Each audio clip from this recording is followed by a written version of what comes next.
So in this week's filmmaking class, we're going to be covering the absolute basics of the camera. So aperture, ISO, things of that nature. That way, if you're new to the camera or if you're new to photography or filmmaking, you have the basics or an understanding of the basics so you can go out, get your hands on your camera and understand what all of those different knobs, buttons, and everything else are doing. So like I said, we're going to start at the very bottom and work our way up. First step, we'll get into frame rate. Frame rate's one of those areas that does have a little bit of confusion, or there is a little bit of confusion surrounding that. So we're going to dispel some of the myths. Again, this is going to be a very basic class. Later on, we're actually going to step into frame rate in more depth, and then its interaction with all the other adjustments that you can make on your camera. So in terms of video, frame rate is the number of still images that play in a second. So if you're shooting something at 24 frames per second, there are 24 individual pictures that play in sequence in that second to create what we see as motion or video. The minimum number of frames per second that are required for our eyes to be fooled into seeing motion versus individual pictures is 18 frames per second. So you never want to shoot anything under 18 frames per second unless you're looking for a certain kind of staccato effect. That might be utilized in like a war movie or in an action movie where they might want to create a jumpy effect. Movies are generally shot in 24 frames per second or 23.976 frames per second, or FPS, not first person shooter for all those Call of Duty hardos out there. I know you got all excited, but FPS, frames per second. Television, generally 30 frames per second. Although if you're all fancy and you have one of those high-end TVs, those Ultra HD TVs and a really nice cable subscription, you may notice occasionally the movement of the characters on the screen looks a little bit different. It's almost smoother. In those cases, you may be watching something in up to 60 frames per second. Home videos are shot in 30 frames per second generally, those little handheld camcorders. So we tend to relate that higher frame rate with lower quality. It's just a subconscious thing. And that is why movies, despite you thinking a higher frame rate sounds like it would look better, that 24 frames per second actually looks more professional, and that's why most industry professionals use that. Now, part and parcel with frame rate is shutter speed. Now, the shutter speed is the amount of time that the sensor is exposed to the image being projected through the lens before it is then cut off. The industry standard for shutter speed is generally double your frame rate. So if you're shooting 24 frames per second, you're going to want to get as close to 48 for the shutter speed as possible. It's actually 1/48 of a second. So the way it'll show up on your camera will be 1/48. So 1/48. Now, most cameras don't have exactly a 1/48 shutter speed. Usually it's like 1/50. So long as you're getting close, that'll be what produces the most natural motion blur. Now, if I were to cut the shutter speed down, there will be more motion blur. As a result, it's going to have like a dreamlike feel, if you will. It's actually used in Saving Private Ryan when he gets his bell rung. All the motion gets stretched out and they have those long trails as they move around. That's a good example of lowering your shutter speed but keeping your frame rate the same. Now, the other end of that is if you bump your shutter speed way up but keep your frame rate the same, the motion blur goes away almost entirely. It creates a jittery or almost staccato look because you see the hand here, you see the hand here. A perfect example of utilizing a very high shutter speed is at the end of Chariots of Fire when they're running and those water droplets are flying into the air. You'll notice when you're watching that scene, you can actually see the individual water droplets. Perfect example of very, very high shutter speed with a standard frame rate. Another good example actually is during the combat scenes in the film or in the TV show, one of my personal favorites, Band of Brothers. You'll notice it's very hectic, very stilted. Same thing, you can actually differentiate those little particles of dirt that are thrown into the air from the explosions. That's how they created that style, was a very high shutter speed with a standard frame rate. So moving on from the sensor, which the shutter speed is ultimately determining how long the sensor is exposed to the image before it is then blocked out. ISO is a reference to the size of the photosensitive particles used in the old school film. The lower the ISO, the smaller the grain, which meant that the image was sharper. The higher the ISO, the larger that photosensitive particle. As a result, higher ISO was better for low light situations, but the downside was they were much more grainy. So generally when shooting in low light, especially in those old photos, you'll notice that they're much grainier, whereas in broad daylight, they're much sharper. The reason for that is the size of those photosensitive particles.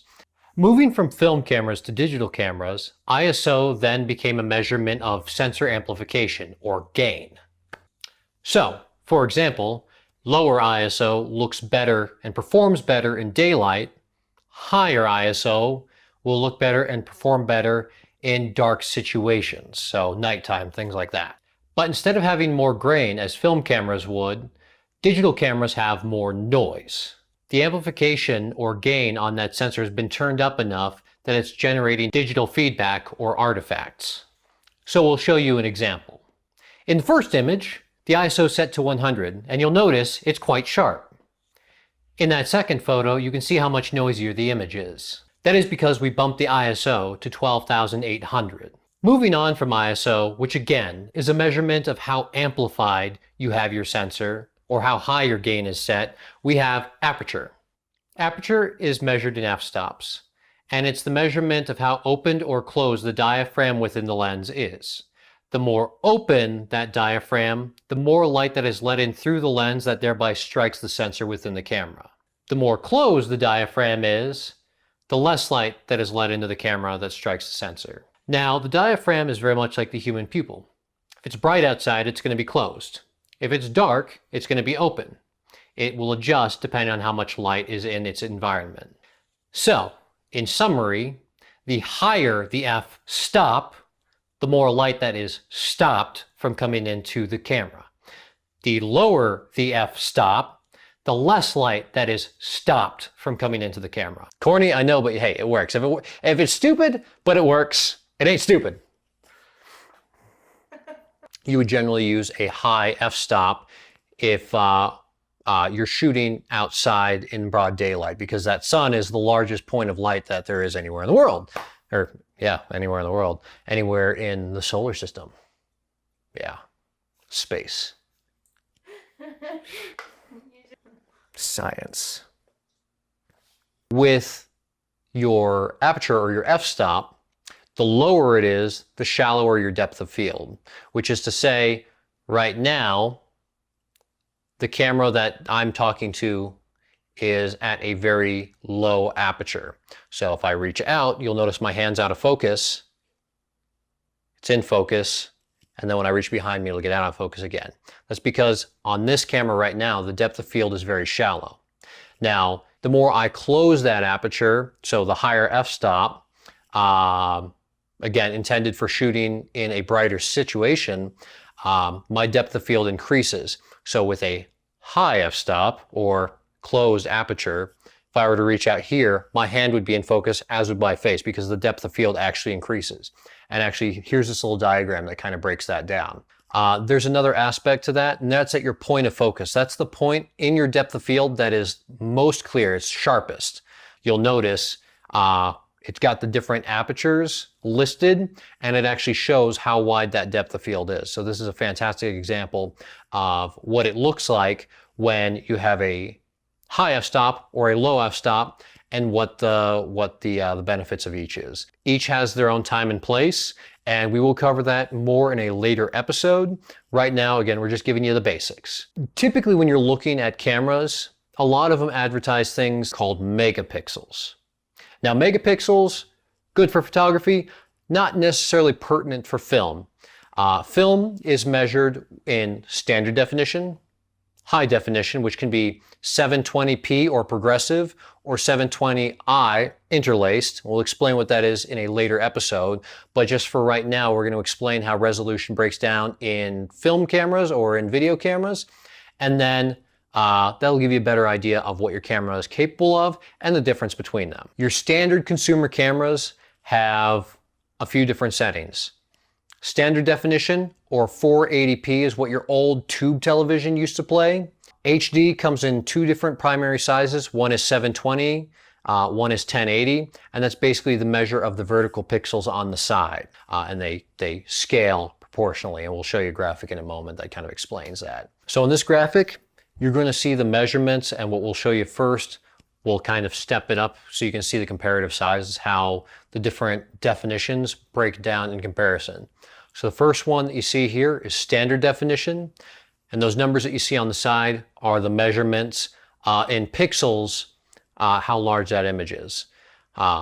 Stepping up from standard definition, we're going to 720p, so you'll see that's significantly larger. And then from 720p, we're going to go to 1080p. Both 720 and 1080 fall into that HD category. So there you see 1080p. Last up, we have 4K, which is Ultra HD. It's the next step. It's the next generation. Not all cameras are equipped with that. Most content that you get right now is just 1080p, but 4K is going to be the next step.